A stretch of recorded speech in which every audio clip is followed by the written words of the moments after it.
Bota aquela foto. Eu queria, antes de falar o que eu vou falar aqui, queria dar um conselho para o companheiro Edinho. Queria dizer para o companheiro Edinho que o discurso que você fez aqui, você precisa mandar imprimir e cada dirigente do partido e cada delegado daqui colocar na cabeceira da cama para ler todo dia quando levantar, para a gente saber se a gente está cumprindo aquilo que é o nosso desejo verbal. Eu digo isso porque o Paulo Okamoto me convidou outro dia para participar de um debate feito pela Fundação com alguns dirigentes do partido.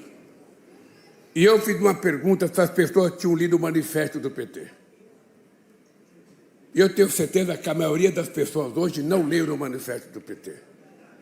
Era importante que cada companheiro lesse o manifesto do PT e colocasse esse manifesto do PT em um lugar bem visível, dentro da sede do partido, dentro dos núcleos do partido, para que ninguém nunca esqueça a razão pela qual nós criamos o Partido dos Trabalhadores. Se a gente manter, e se mantivermos hoje, os sonhos que levou a gente a criar o PT, a gente não estaria reclamando nunca do PT. Eu mandei colocar aquela fotografia lá para vocês darem uma olhada. Ali, daqueles que ajudaram a fundar o PT, só tem vivo eu, o Olívio Dutra, o Hélio Dolly, que é jornalista aqui em Brasília, o Antônio Cara, que era deputado no Mato Grosso, o Ayrton Soares. O restante, todos já morreram. Todos. Não estou vendo o Paulo Scramove ali. Tá? Mas ali quase todos já morreram. Numa demonstração de que companheiros como Apolônio de Carvalho, que nos ajudou, não está aí também. O companheiro Paulo Freire não está aí. Ou seja, tem muita gente boa que ajudou a gente a fundar o PT que não está aí. E isso, no fundo, era para que a gente não esqueça que antes de nós chegarmos no PT, alguém tinha criado esse partido. Alguém tinha acreditado que nós não seremos nem os primeiros e nem os últimos. Nós teremos apenas alguns que participou dessa trajetória. E lembrar todo mundo, que esse partido que muitas vezes nós questionamos, que muitas vezes nós xingamos, que muitas vezes nós achamos que não está fazendo o que precisa ser feito, na história política do Brasil, desde que foi conquistada o direito de votar para a presidência, este partido ou é o segundo ou é o primeiro. Nós fomos o segundo em 89, o segundo em 94, o segundo em 98, o primeiro em 2002, o primeiro em 2006, o primeiro em 2010, o primeiro em 2014, o segundo em 2018 e o primeiro em 2022.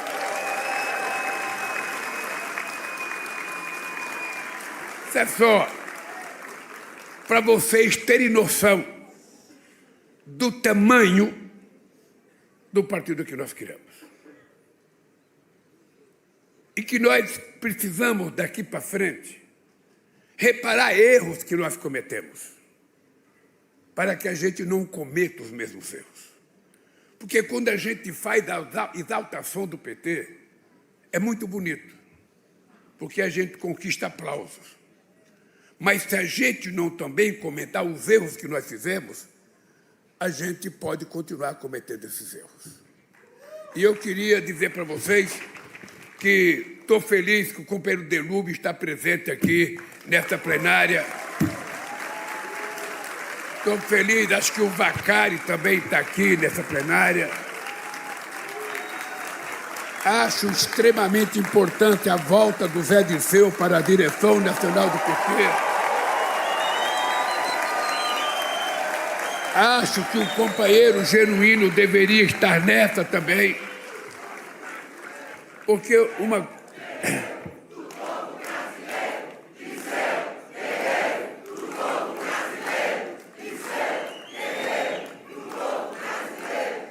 É muito importante, é muito importante. Veja, eu não tenho uma nominata na mão com as pessoas que estão aqui, eu estou vendo. Eu não estou com a nominata. Mas eu só queria dizer para vocês, companheiros e companheiras, que ontem à noite eu fiquei muito preocupado com o que fala hoje. Normalmente, um presidente da República vem num evento desse para dizer o que o governo está fazendo.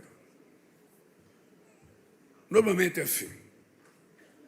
Mas eu sei que o Haddad já esteve aqui no sábado fazendo uma boa explanação sobre as coisas econômicas do governo. A Gleisi Hoffmann, na fala dela, disse uma série de coisas que o nosso governo está fazendo. E eu, então, fiquei na dúvida se eu ia falar do governo ou se eu ia falar do PT. E eu, obviamente, que preciso falar das duas coisas. Eu quero cumprimentar a minha companheira Janja, a quem eu devo muito nesse momento político que estou vivendo.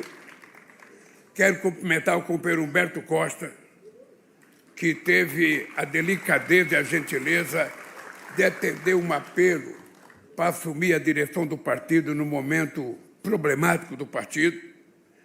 Quero cumprimentar o companheiro Edinho e dizer para o Edinho que coisa interessante, Edinho.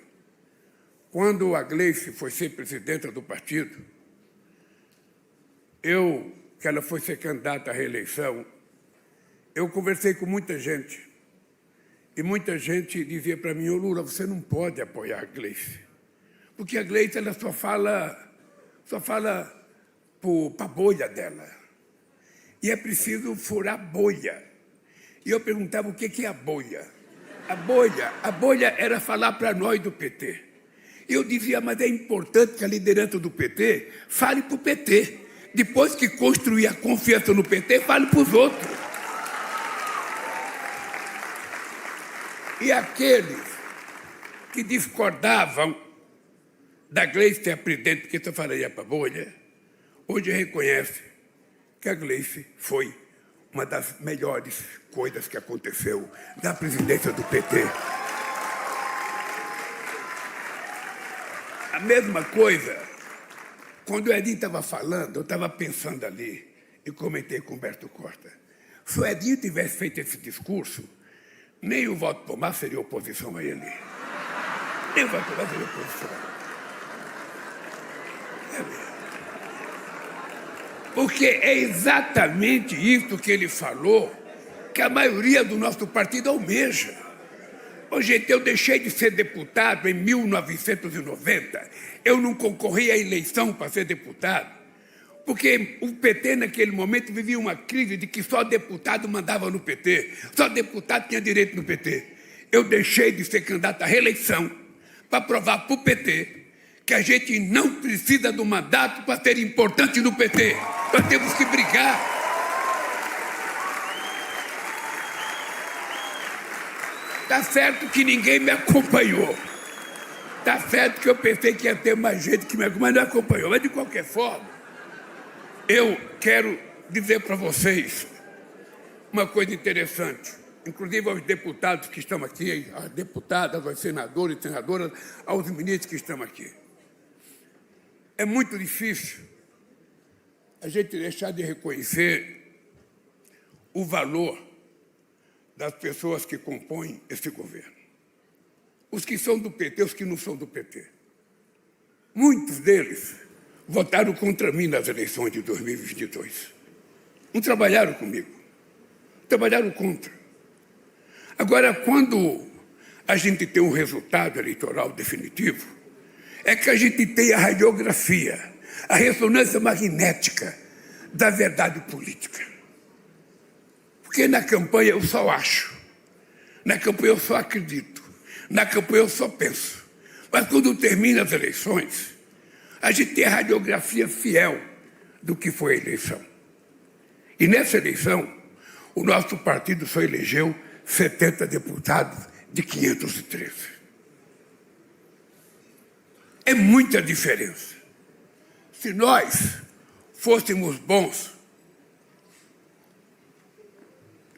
como nós pensamos que somos, a gente teria eleito pelo menos uns 140 ou 150. Mas não é um defeito só do PT, é de toda a esquerda. Se somar o PCdoB, o PSB, o PT, e vamos colocar o PDT no bolo, você chega a quantos deputados, Gleice? A 140, 130 deputados. De 513. De senadores de 81, o PT só elegeu 9. Essa ressonância magnética política é que norteia as ações políticas do governo. Quando eu tenho que mandar uma medida provisória para o Congresso Nacional, um projeto de lei, eu tenho que mandar sabendo o meu número de votos que eu tenho lá. Eu tenho que saber. E se depender só de nós, a gente não aprova nada. Se depender só daqueles que apoiam a gente também não aprova nada. E a arte da política é que é importante você convencer quem não pensa igual a gente a votar nas coisas que nós mandamos. E muitas vezes na política, vocês acham que é derrota, mas a gente aprovar uma política tributária como nós aprovamos, num Congresso totalmente adverso, e aprovar uma política tributária que estava esperando há 40 anos. Há 40 anos. Nem o MDB, quando tinha 333 parlamentares e quando tinha 23 governadores, conseguiu aprovar uma política tributária. E nós conseguimos a proeza de aprovar essa política tributária. Com muita conversa, cedendo muitas coisas. Mas se não for assim, você não faz política e você não governa. A gente pode ser principista quando a gente é candidato, mas quando você ganha, você tem que cair na real. Senão você não governa. Olha, eu não preciso saber se o presidente da Câmara gosta de mim, se o presidente do Senado gosta de mim.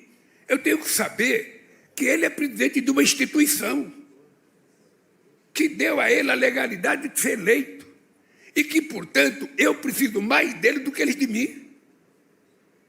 E eu, então, preciso conversar. Eu preciso conversar porque ele ocupa um posto importante. E é essa coisa que nós temos feito, e graças a Deus, muita gente tinha medo que a Gleice assumisse. Veja que engraçado, Gleice. Muita gente, quando eu disse que a Gleice ia ser minha ministra de Relações Institucionais, muita gente achou que eu era louco. O Lula, você está colocando a pessoa que pensa exatamente antagonicamente o que você pensa na relação com o Congresso. Ela critica muito o Congresso. Eu posso dizer, não sei se o Padilha está aqui, não sei, o Jacques Wagner também não está aqui, outros que já foram, posso dizer, com apenas poucos meses na Secretaria, a Gleice será a melhor ministra das Relações Institucionais que nós temos.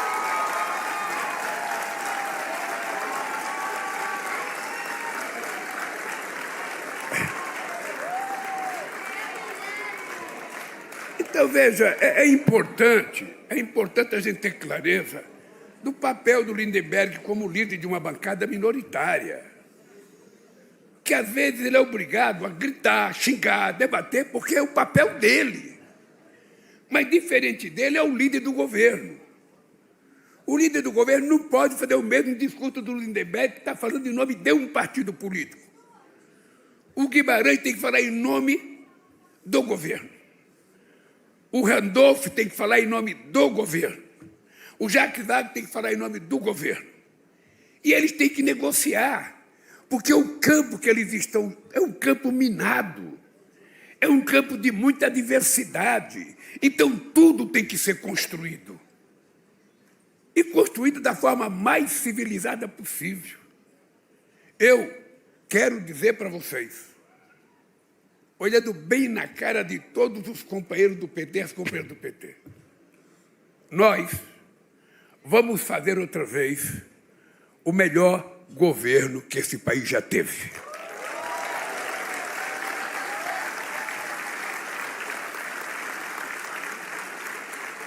Eu acho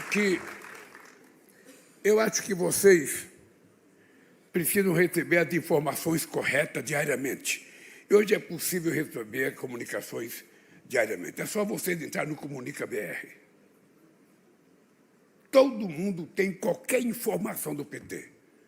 Se você, Odécio, ainda mora em Blumenau, que não mora mais, se você mora em Blumenau, e que você quiser saber o que tem de médico, de dentista, de Bolsa Família, de pé de meia na sua cidade, você vai saber em tempo real. Você não tem que ficar procurando. Entre no Comunica BR. Que todo mundo vai ter da cidade menor à cidade maior. As pessoas não têm noção de quantos pés de meia tem em São Paulo. Tem mais de 400 e poucos mil estudantes recebendo só na capital. Então, se nós não soubermos, nós não temos, porque é muito difícil para um partido de esquerda, Edinho, é muito difícil. Quando a gente defende vários princípios, quando a gente vai anunciar uma coisa boa, as pessoas estão sempre cobrando, sabe, aquilo que falta.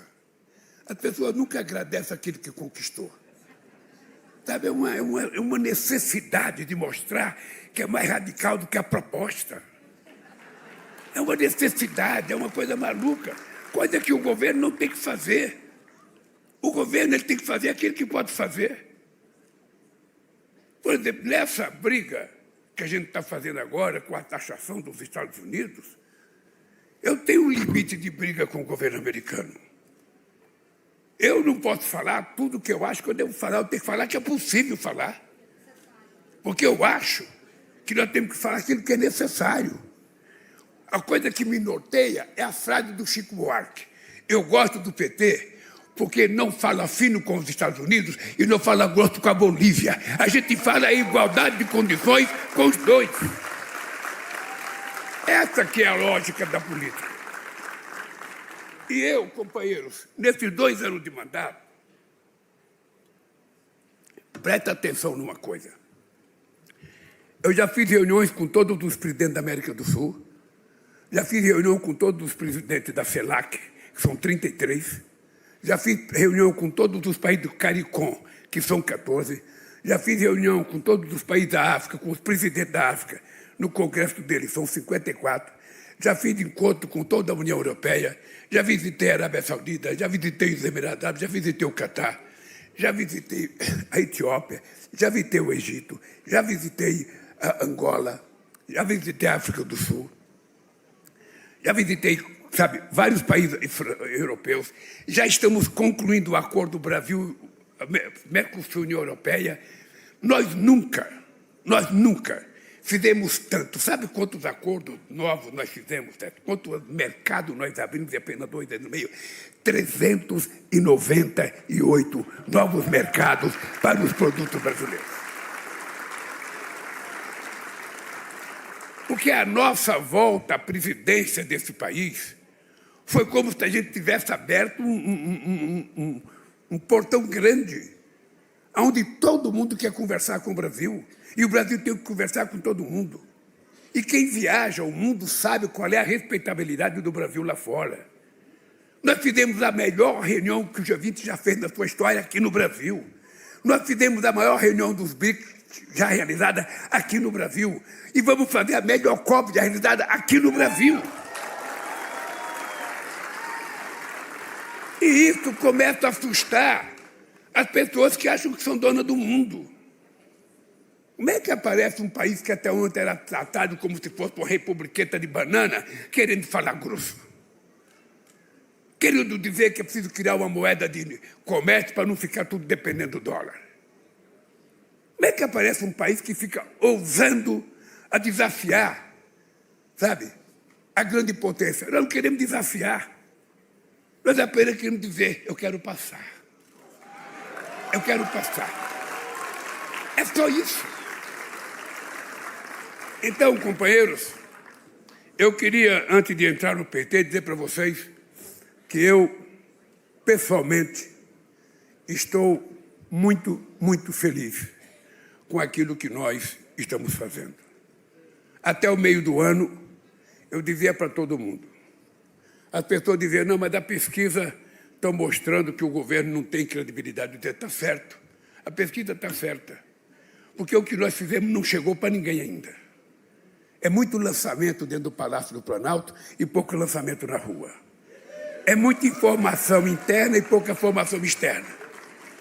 E mesmo na rede social, onde cada um de vocês pensa que é o grande jornalista, o grande sábio, eu vejo todo mundo sei lá, nós tomamos surra de 50-0. Durante todo o período que nós ganhamos as eleições, até quase outro dia. Quando é que nós levantamos a cabeça? Quando a gente colocou a política no debate. Não é obra que ganha eleição. Se a obra ganhasse a eleição, o Bolsonaro não teria sido eleito, porque nunca fez nada, e ele não teria tido a força que teve no processo eleitoral. Porque você, a viagem do Brasil, você não encontra nada que ele fez. Era a política. Era a luta contra o sistema. Que ele faz parte do sistema. Mas conseguiu achar que é o Lindenberg, é o Lula que é do sistema. E conseguiram uma proeza ofensiva contra nós, defendendo coisa que a extrema-direita brasileira sempre teve vergonha. Eu briguei contra o Maluf em São Paulo durante 40 anos. Os malufistas nunca defenderam a ditadura militar. Aliás, é importante lembrar que o Maluf foi o cara que enfrentou o Geisel, quando ele tentou lançar o laudo Natel. É importante lembrar que ele enfrentou o Geisel quando quase que lançou o Andreasa. Ora, hoje não, a direita tem a cara de pau de defender as torturas do general Ustra. Tem a defesa, sabe, da questão das mulheres, da questão dos negros, dos sindicalistas. 4 anos tem receber um sindicalista nesse país. Tudo isso aconteceu para que a gente aprenda o seguinte, o valor da democracia, que muitas vezes a gente não dá valor. Na vida também a gente só dá valor quando a gente perde as coisas. E todo mundo viu o que aconteceu nesse país em 4 anos. 4 mais 3 do Temer. Quase todas as políticas sociais que nós fizemos desapareceu. A quantidade de mistério, está aí a nossa querida Macaé, sabe? Ministra dos Direitos Humanos, que não foi citada porque não estava sentada aí também, quando a mesa estava apresentando. Ou seja, nós estamos tentando recuperar a civilidade desse país. E ainda, Paulo Camotto, você que está na fundação, falta muita coisa para a gente fazer. Ou seja, é preciso fazer, sabe, com que o povo compreenda uma narrativa sobre o que é a democracia. Porque a democracia, para o povo, nós temos que ser claro.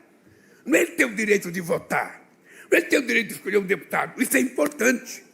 Mas a democracia tem que dar para o povo alguma coisa prática, material. Ele quer trabalhar e ter um bom emprego, ele quer comer e ter boa comida, ele quer morar e ter boa moradia, ele quer estudar, ele quer ter lazer, ele tem que ter acesso às coisas.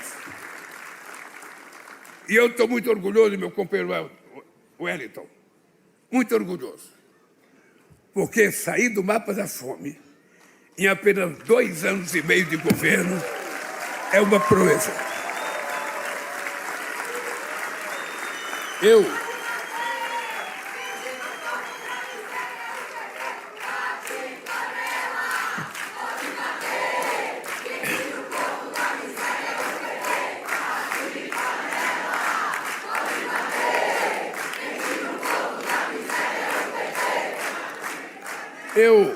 Eu fico feliz, Edinho, porque no meu discurso de 2003, a coisa mais forte que eu disse foi que, se ao terminar o meu mandato, eu tivesse conquistado o direito de cada mulher, de cada homem e de cada criança, tivesse almoçado, tomado café e jantado eu teria realizado a missão da minha vida. É muito pouco para um partido de esquerda. Um partido de esquerda quer que o presidente diga que ia alcançar o socialismo. É verdade, eu sei o que as pessoas pensam. Mas eu tenho uma coisa que o sindicato me ensinou, que é não fazer bravata com coisa que eu não posso fazer. Isso torna um dirigente sindical bom e um dirigente ruim. O dirigente sindical ruim é aquele que começa uma greve e depois não tem coragem de terminá-la. Não tem coragem de dizer, gente, vamos voltar ao trabalho. O Chico Vigilante sabe o que eu estou falando. O dirigente sindical é aquele que começa uma greve quando ele quer e termina a greve quando ele quer. Mesmo em adversidade, porque normalmente a gente não consegue.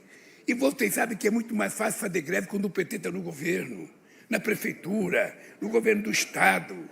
É muito mais fácil, porque eles têm certeza de que o PT não será ofensivo, de que não haverá polícia, de que ninguém será perseguido. É muito mais fácil. Então, a liderança política, Dinho, é exatamente isso, cara. É a gente ter a coragem de olhar para o soldado e dizer, vamos à guerra. Mas essa mesma coragem, você tem que olhar naquela soldado e falar, vamos para a guerra. Essa é a diferença entre um líder e um bravateiro. Entre alguém sério e alguém que não é sério. E é isso que o PT precisa. O PT não pode ter essa divisão que está tendo agora. Eu ouvi dizer que na CNB tem 3, 4 tendências em algum estado. Essas tendências não são ideológicas, não são políticas, são pessoais. E tem que acabar.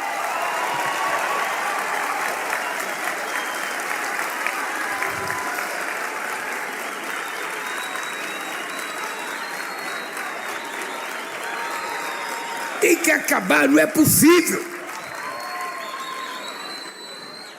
Quando você vai perguntar qual é a tendência é uma picuinha entre a relação pessoal das pessoas. E o partido não pode ser vítima disso. Eu gostei quando você disse, Edinho, é importante que as pessoas tomem decisão de querer ter as coisas.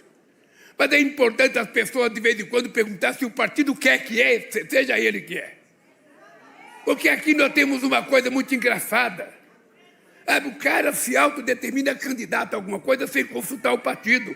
E depois impõe no partido a candidatura.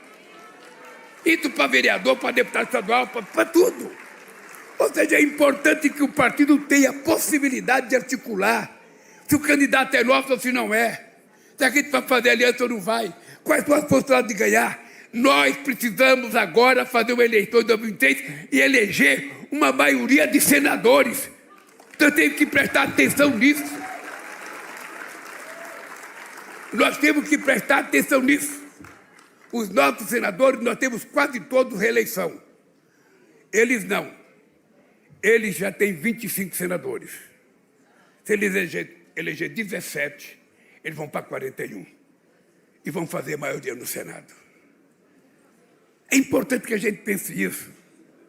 Que a gente, quando voltar para casa, quando alguém falar, quero ser candidato a senador, mas avaliar qual é a possibilidade dele. Mas avaliar se ele tem chance. Vamos ver quem é que apoia. Eu quero ser governador. Tudo bem, é bom que você queira ser governador, mas vamos discutir. Quais são as chances que você tem de ser candidato a governador? Porque senão o cara é candidato quando ele quer. Quando ele quer, ele é candidato. Quando ele não quer, ele é candidato. Então o partido nunca diz que precisa. Então, se a gente não fizer isso, a gente não normaliza esse partido a ser o partido que nós criamos, que nós fundamos, para ser efetivamente a representação do povo brasileiro. É preciso mudar o nosso comportamento. Tem gente que trabalha no governo e não paga o PT. Precisa pagar, Gleide.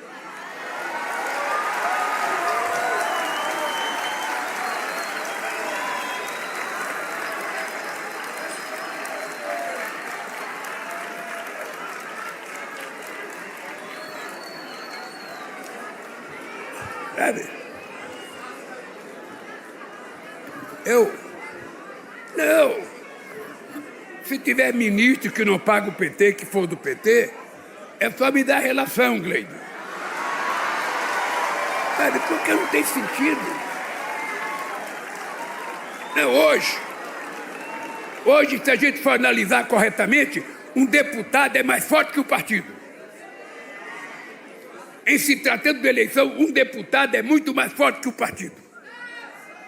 Porque o deputado recebe 40, 50, 60 milhões de emenda, sabe? E fica fazendo acordo com o vereador, acordo com o prefeito, acordo não sei com quem, e o partido mendigando a eleição de alguém novo, que não pode nunca ser candidato. Sabe?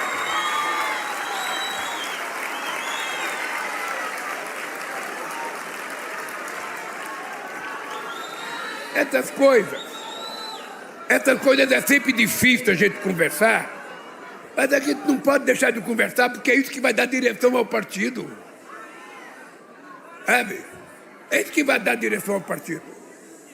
Então, companheiro, esse partido, eu tenho, Edinho, vou dizer para você, eu não te conheço a mesma quantidade de tempo que você me conhece, porque você é mais velho do que eu, me conhece mais tempo.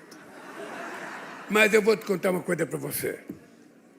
Eu acho que você vai ser uma experiência extraordinária para esse partido.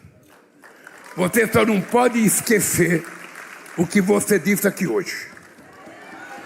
O que você disse hoje aqui hoje, não, porque se não der para fazer, é importante dizer, não deu para fazer por isso. Nem tudo que a gente fala a gente pode fazer. Mas nós temos que tentar, porque senão a gente não traz o PT, esse partido que é o maior instrumento político criado pelo povo brasileiro. Eu, quando falo as coisas, eu não falo com soberba. Eu falo que esse país teve 2 momentos de inclusão social. 2 momentos. O Getúlio era meio ditador. Era ditador quando criou o salário mínimo em 39, era ditador quando fez a CLT em 43. É importante lembrar que eu nasci na política criticando o Getúlio por conta da estrutura sindical, que era a cópia fiel da Carta de Lavoro de Mussolini. É importante lembrar. Mas hoje eu tenho compreensão da importância que o Getúlio teve para esse país, gente. Quem não tiver, leia a biografia do Lira Neto sobre o Getúlio, que você vai aprender. E depois do Getúlio, a maior política de inclusão social é a nossa. Não tem igual a quantidade de inclusão social que nós estamos fazendo nesse país. Obviamente que, como a gente passou 500 anos sem política de inclusão social, tudo que a gente faz ainda é pouco diante da dívida que nós temos. Mas nós temos que sempre analisar se a gente pode ou não. Vocês sabem quantas vezes a gente tem que conversar com as pessoas para aprovar uma isenção de imposto de renda até R$5.000? Você sabe quantas pessoas a gente tem que conversar?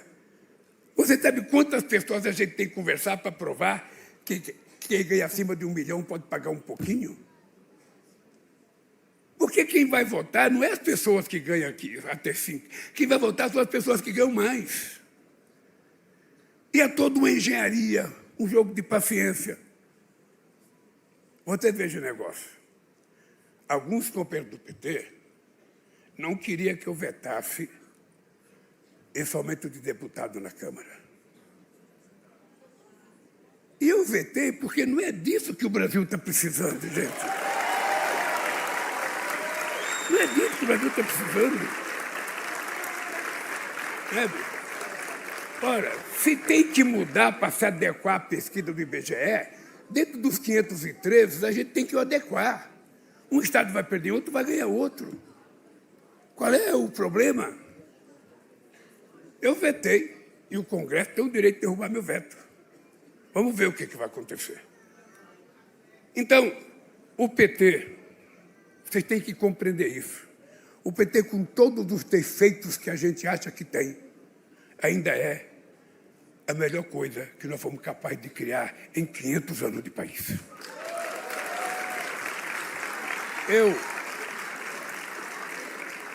Eu sou grato às alianças políticas que eu faço. O PCdoB está comigo desde 2009, desde 89.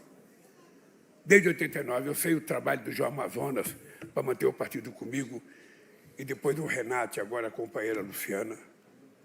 Sabe? E eu sou grato a isso, sou grato às nossas alianças com o PSB. E queria dizer para vocês que esse PT, que já foi tentado destruir muito tempo, vocês estão lembrados de gente que fez discurso aqui dentro do Congresso Nacional que era preciso banir, tirar do mapa essa desgraça desse partido. Vocês estão lembrados do que aconteceu conosco, com o Mensalão?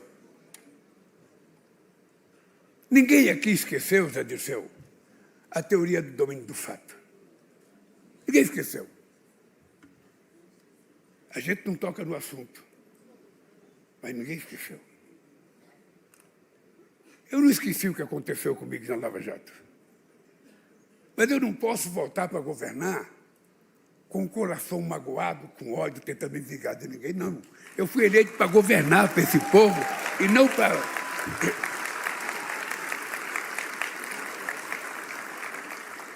E nós vamos continuar fazendo tudo o que tem que ser feito. Enio, tudo. Tudo que nós temos que fazer, nós vamos continuar fazendo, e tem mais coisa para anunciar ainda. Tem mais coisa boa que nós temos que fazer. E sempre será uma guerra. Nós nunca tivemos a quantidade de recordes nas políticas que nós temos agora. Eu trouxe uma lista, mas não vou ler aqui, porque você tem que estar no Comunica BR para poder saber também. Você tem que fazer um sacrifício. Você fica com o celular só vendo bobagem, veja um pouco do Comunica BR. Não vou perder meu tempo aqui dizendo isso. Só vou dizer para você uma coisa, Dinho. Você pode ter certeza de uma coisa. O partido nunca será chamado por mim para não fazer alguma coisa, sabe, de críticas ao governo. Eu acho que a compreensão de que o PT é o PT e o partido é o partido, sabe, tem que ficar intrínseca entre nós. Tem que ficar intrínseca entre nós. Se o Edinho tiver que fazer uma crítica ao governo, que faça a crítica ao governo. Ele procura o governo e conversa com o governo, que expõe essa crítica. Porque nós também precisamos aprender que, às vezes, a crítica ajuda a gente. Uma vez um grande pessoa que vocês admiram muito me disse numa reunião comigo e com o Vicente, comigo e com o companheiro Jaime Meneghelli. Ele perguntou como que era a esquerda no PT, como que eram os mais radicais. Eu falava, porra, enche o saco das reuniões. Enche o saco das reuniões. A gente tem que discutir 4 horas, quando poderia ter matado 1 hora. Ele falou assim para mim, Lula, não se preocupe com isso, nunca fique zangado com os radicais. Porque os radicais de esquerda nunca vão conseguir aprovar o que eles querem. Mas eles também não vão deixar você aprovar o da direita. Você vai sempre ficar no caminho do meio, tentando fazer as coisas que é possível fazer.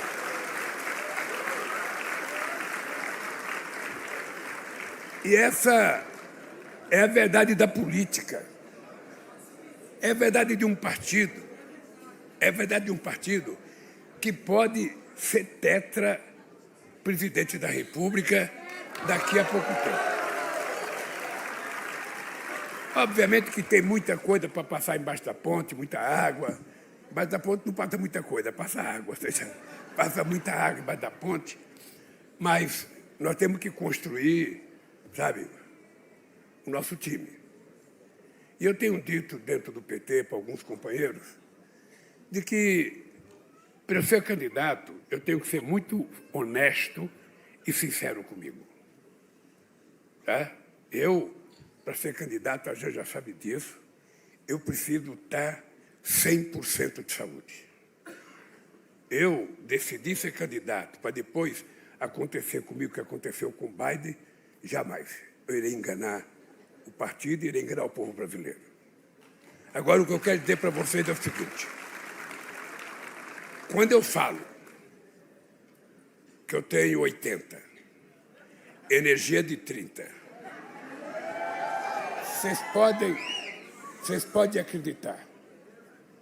Hoje, eu me sinto mais saudável do que quando eu tinha 60 ou 65 anos. Eu me cuido mais. Tem uma mulher que me cuida muito.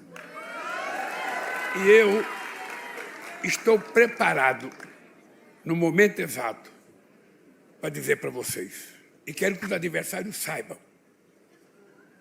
Quero que os adversários saibam. Se eu for candidato, eu não vou disputar, eu vou ser candidato para ganhar as eleições desse país.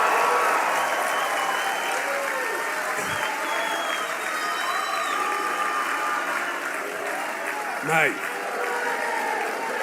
daqui para frente, o companheiro Edinho tem uma tarefa, daqui para frente, o companheiro Edinho tem uma tarefa muito séria. Primeiro, Edinho, todos os companheiros que foram eleitos para o diretório precisam comparecer nas reuniões.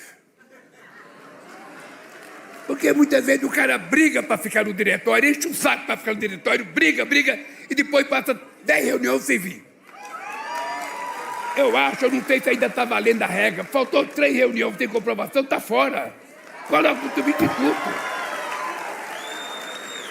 Afinal, não tem sentido o cara brigar para ser direção do partido e nunca comparece.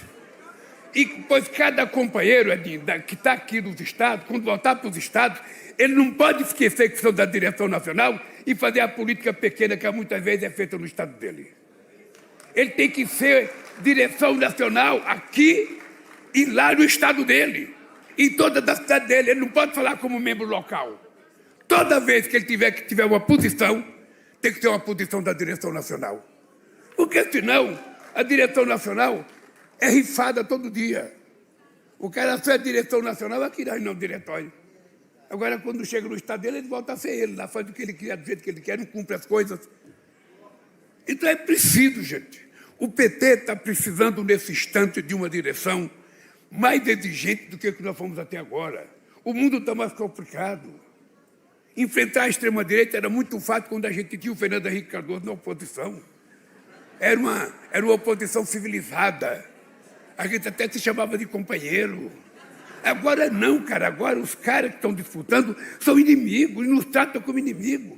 Você veja que tem um cara que fazia a campanha abraçado na bandeira nacional, agora está indo nos Estados Unidos se abraçar a bandeira americana para pedir para o Trump fazer taxação nos produtos brasileiros para dar anistia para o pai dele.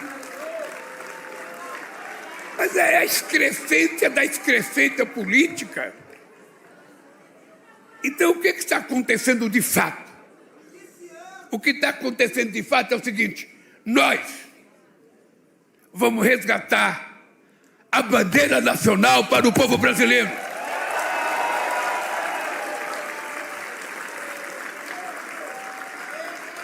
Vamos resgatar a camiseta da seleção brasileira para o povo brasileiro. Não é possível que fascistas, nazistas fiquem desfilando com as cores nacional, contando mentira e traindo a pátria. Porque Tiradentes foi traído por Joaquim Tiver dos Reis, sabe por quê? Queria fazer a independência de Minas Gerais. Ele traiu um homem. Eles estão traindo o povo brasileiro. Renunciar ao mandato de deputado para ir lá, ficar lambendo as botas do Trump e pedindo para ele taxar o Brasil mais alto, o máximo que puder. E nós vamos dizer, nesse país aqui, a gente tem muito defeito. Mas quem é brasileiro e quem defende esse país somos nós, o povo brasileiro. E disso nós não abrimos mão. Por isso, gente, eu quero terminar. Sem anistia! Sem anistia! Olha,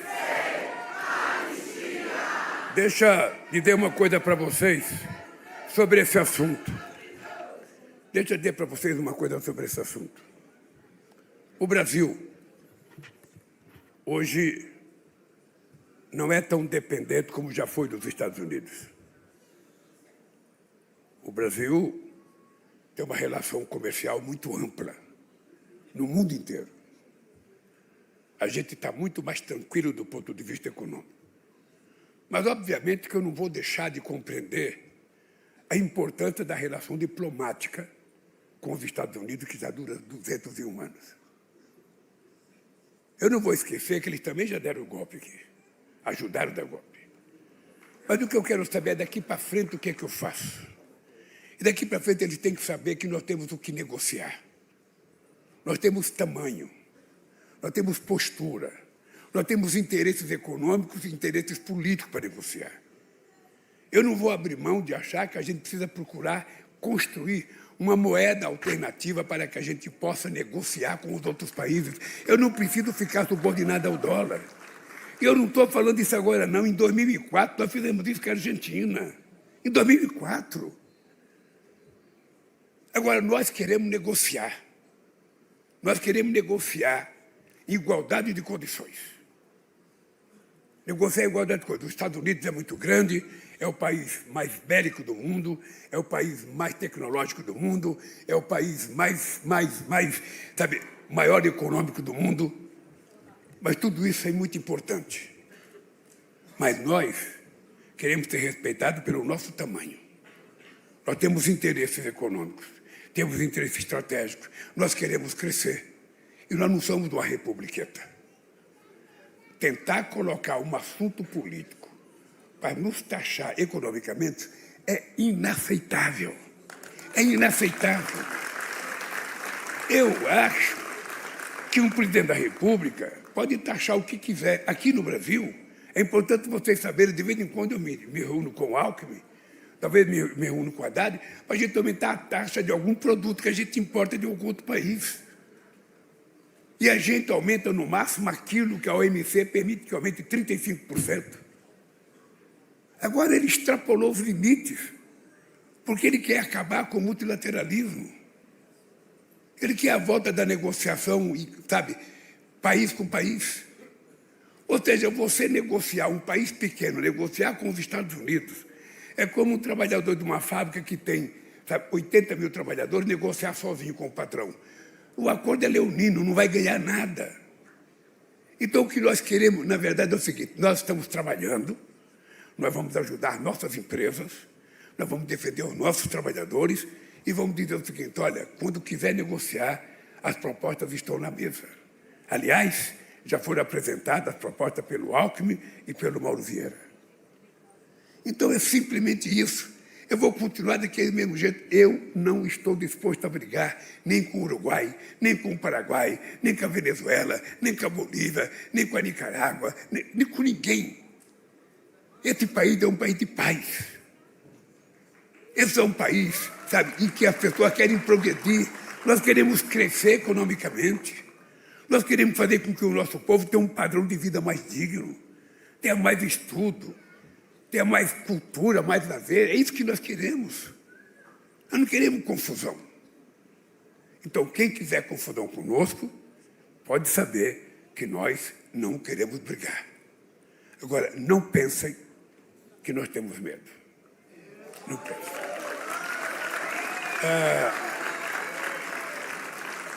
Companheiro Edinho, quero que você saiba que daqui para frente eu espero que você tenha uma interlocução comigo diretamente e com os ministros que você quiser conversar. Não tem tabu, nem com você, nem com outro partido. Estamos dispostos a conversar.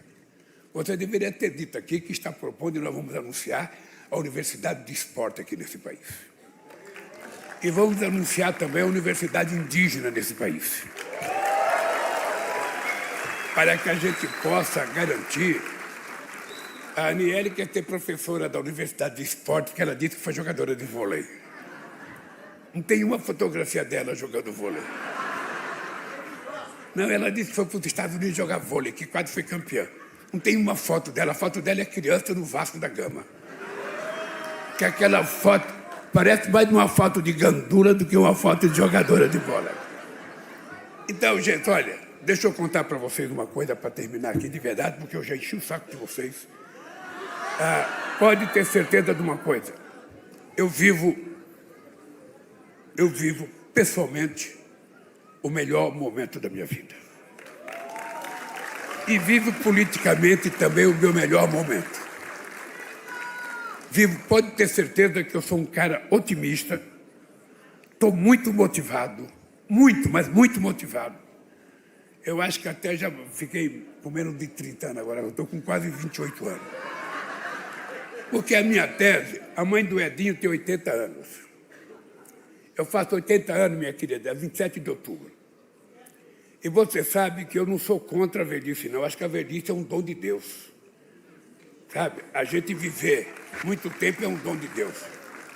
Agora, a gente viver mais anos não significa que a gente seja velho fisicamente e mentalmente.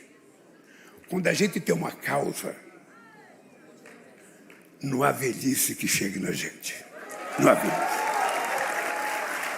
E se tem